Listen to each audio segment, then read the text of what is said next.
नमस्कार, welcome to my channel. मैं हूं मनीषा। दोस्तों, आज की वीडियो बहुत ही महत्वपूर्ण होने वाली है। आज हम बात करेंगे कि कौन से ऐसे कार्य हैं जो कि हमें भूल कर भी नहीं करने चाहिए, और साथ ही हम आपको ये भी बताएंगे कि समृद्धि के लिए कुछ एक चीजें हमें जरूर करनी चाहिए। ठीक है, तो वीडियो पर आप इन तक बने रहें, जिससे सभी जानकारी प्राप्त करके इन सभी बातों को अपने जीवन में अपना के अपने शुभों में, अपने शुभ कार्यों में वृद्धि कर सके, अपने पुण्यों को आप बढ़ा सकें। दोस्तों, हम लोग प्रतिदिन अपने घर की समृद्धि के लिए, अपने संतान की उन्नति के लिए, अपने घर की खुशहाली के लिए बहुत सारे शुभ कार्य करते हैं, जैसे कि पूजा पाठ करते हैं, दान पुण्य करते हैं, हम लोग तीर्थ यात्रा पर जाते हैं, हम लोग अपने पितरों का श्राद्ध तर्पण करते हैं। इस तरह के बहुत सारे शुभ कर्म हम लोग अपने रोजमर्रा के जीवन में समय समय पर करते रहते हैं। लेकिन कुछ एक कार्य होते हैं जो कि हम अनजाने में कर देते हैं, और जिसके कारण वो सभी पुण्य जो हमने किए होते हैं, जो हमने पुण्य कमाए होते हैं, उनमें कम हो जाता है, यानी कि उसका क्षय हो जाता है। उसके हम जो अनजाने में गलतियां करते हैं उसके कारण, तो वो कौन कौन सी गलतियां हैं जो कि हमें भूल कर भी नहीं करनी चाहिए। आइए एक एक करके हम जानते हैं। करीब 10 गलतियां हम आपके साथ शेयर करेंगे जो कि हमें नहीं करनी चाहिए। देखिए, देखने सुनने में ये सभी गलतियां बहुत ही सूक्ष्म आपको लगेंगी, लेकिन जो उनका प्रभाव होता है वो बहुत अधिक मायने रखता है। तो एक एक करके हम जानते हैं, और लास्ट में हम आपको कुछ बहुत ही लाभदायक उपाय भी बताने वाले हैं जो कि आपके शुभ कार्यों में वृद्धि करती हैं। आपके घर में माता लक्ष्मी की कृपा भी बनी रहती है। ठीक है, तो अब एक एक करके हम जानते हैं कि कौन से शुभ कार्य हैं। सबसे पहला कार्य, तो आप जब भी मंदिर जाते हैं तो खाली हाथ नहीं जाना चाहिए। मंदिर में आपको कुछ न कुछ भगवान के लिए, ईश्वर के लिए भेंट लेकर जरूर जाना है, जैसे कि प्रसाद, माला, फूल, आपको भगवान के लिए दक्षिणा। यानी कि आप जल्दी जल्दी में कभी मंदिर जाते हैं और ये सभी चीजें आप नहीं ले पाते हैं, तो भगवान को कुछ दक्षिणा ही भेंट करके आए। बिना दक्षिणा के, बिना फूल माला के, बिना भोग के आपको मंदिर नहीं जाना चाहिए। और जब भी मंदिर जाए तो घंटे की ध्वनि जरूर किया करें। घंटे की ध्वनि क्यों की जाती है, उसके करने का क्या, सभी बहुत सारी डिटेल में जानकारी हमारे चैनल पर आपको मिल जाएगी, तो वो वहां से आप चेक कर सकते हैं। दूसरी एक महत्वपूर्ण बात, जब मंदिर से हम लौट कर आते हैं तो कभी भी घंटे की ध्वनि हमें नहीं करनी चाहिए। ये बहुत ही अहम जानकारी है जो कि हम लोग जाने अनजाने में गलतियां कर देते हैं। इसी तरह से जब भी हमें अपने घर, जैसे बहन बेटियों के घर हम जब जाते हैं, हमारी जो बुआ होती हैं, हमारी जो बहनें होती हैं, उनके हम ससुराल जाते हैं, तो कभी भी हमें खाली हाथ नहीं जाना चाहिए। कुछ मिठाइयाँ, कुछ फल, कुछ मौसम की चीजें हमें उनके घर जरूर लेके जानी चाहिए। इसी तरह से यदि बाई चांस आप नहीं ले जा सकते हैं तो कुछ उपहार, यानी कि दक्षिणा स्वरूप आप उन्हें जरूर देकर आए। ये आप ध्यान रखें, इससे आपके भाग्य में वृद्धि होती है, उनका आशीर्वाद आपको प्राप्त होता है। ठीक है, अब अगली महत्वपूर्ण बात कि जब हम प्रणाम करते हैं, जैसे कभी कभी आपने देखा होगा कि जो मंदिर होते हैं, हमारे रास्ते में मंदिर बने होते हैं, हम ऑफिस जाते हैं, हम स्कूल जाते हैं, तो रास्ते में जितने भी मंदिर होते हैं, ज्यादातर लोग गलतियां करते हैं कि लोग बाइक चलाते रहते, गाड़ी चलाते रहते और एक हाथ से प्रणाम कर लेते हैं। इस तरह से वो कभी भी नहीं करना चाहिए।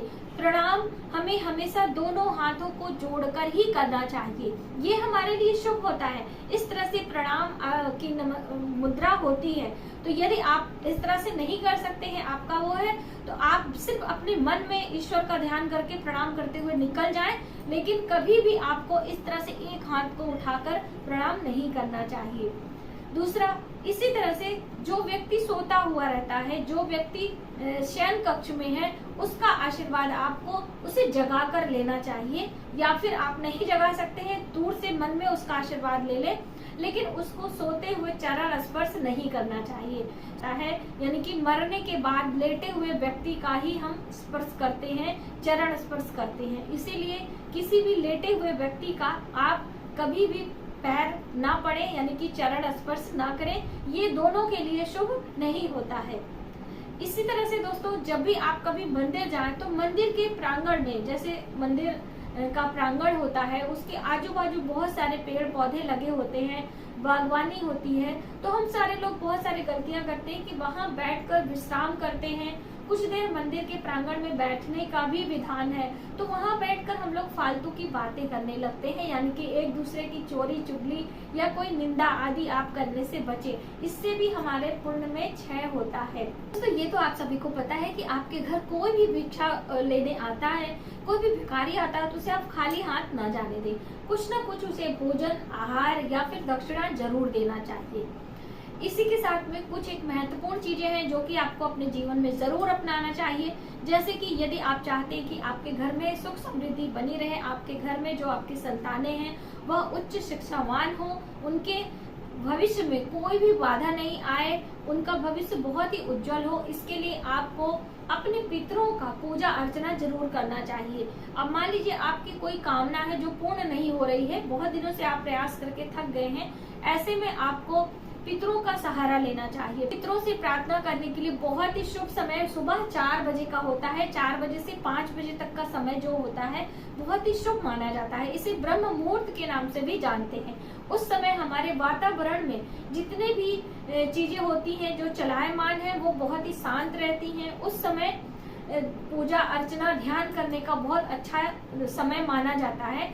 ऐसे में आप सुबह सवेरे बिस्तर से उठे, बिना किसी से बोले, ना स्नान ध्यान करना है, कुछ भी नहीं करना है, आपको खुले आकाश के नीचे जाना है। आप चाहे टेरेस पे जा सकते हैं, बालकनी में जा सकते हैं, जब भी आपको कोई टोके रोके नहीं, इस बात का ध्यान रखना है। और अपने दोनों हाथों को ऊपर उठाते हुए अपने पितरों को याद करना है। हो सके तो उनका नाम याद कर ले आप, और उनसे अपने जीवन की जो भी दुख है, जो भी समस्या है, आप उनसे शेयर कर सकते हैं और उसका समाधान भी उन्हीं से आप मांग सकते हैं। ऐसा करने से आपकी जो समस्या है बिल्कुल छूमंतर हो जाती है, चुटकियों में उसका हल आपको निकल आता है। पितरों का आशीर्वाद आपके साथ बना रहता है। तो ये आप करके देखें, यदि आप किसी समस्या से आप जूझ रहे हैं और उसका निदान आपको नहीं मिल पा रहा है। बहुत ही अच्छा अचूक उपाय भी है और इसमें आपका कोई धन भी नहीं खर्च होने वाला है। सिर्फ आप समय का ध्यान रखें और ये भी रखें कि आपको कोई टोके नहीं, यानी आजू बाजू आपके कोई सो रहा है तो आप उसे बता दें कि हम भाई ये कार्य सुबह करने जाएंगे, आप मुझे टोकिएगा नहीं, ठीक है। कोई भी टोटका या कोई उपाय हम करते हैं तो उसमें टोक का बहुत बड़ा रोल होता है कि आपको टोके ना कोई, वरना उस चीज का प्रभाव कम हो जाता है। इसी तरह से आप दूसरा एक बहुत अच्छा उपाय है दोस्तों कि मंदिर के प्रांगण की सफाई। जैसे कि जीवन में जब भी दरिद्रता घेर लेती है, जब भी हमारे जीवन में सुख की अनुभूति नहीं होती है, हम अथक प्रयास करते हैं, हर प्रकार के पूजा उपासना कर लेते हैं, फिर भी हमें सुख की अनुभूति नहीं होती है, आपके घर में शुभ मांगलिक कार्य नहीं हो रहे हैं, पितृ दोष से आप पीड़ित हैं, आपको ऐसा लगता है कि हमारे सारे कार्य बनते बनते रुक जाते हैं, तो ऐसे में ये कार्य आप करना प्रारंभ करें, आपको बहुत लाभ होगा। करना क्या है, आपके घर के आसपास में जो भी मंदिर है आप उसकी सफाई शुरू कर दें।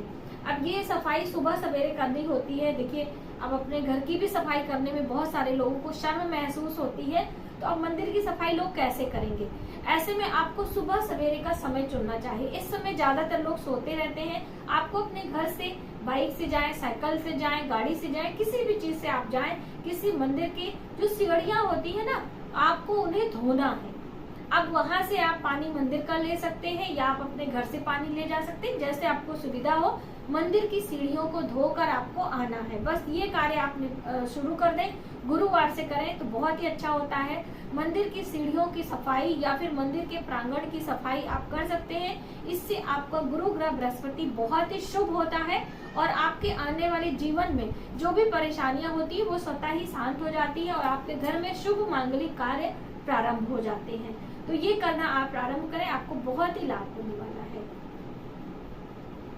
तो दोस्तों, ये थी कुछ विशेष जानकारियां जो कि हमारे जीवन में बहुत ही महत्वपूर्ण स्थान रखती हैं।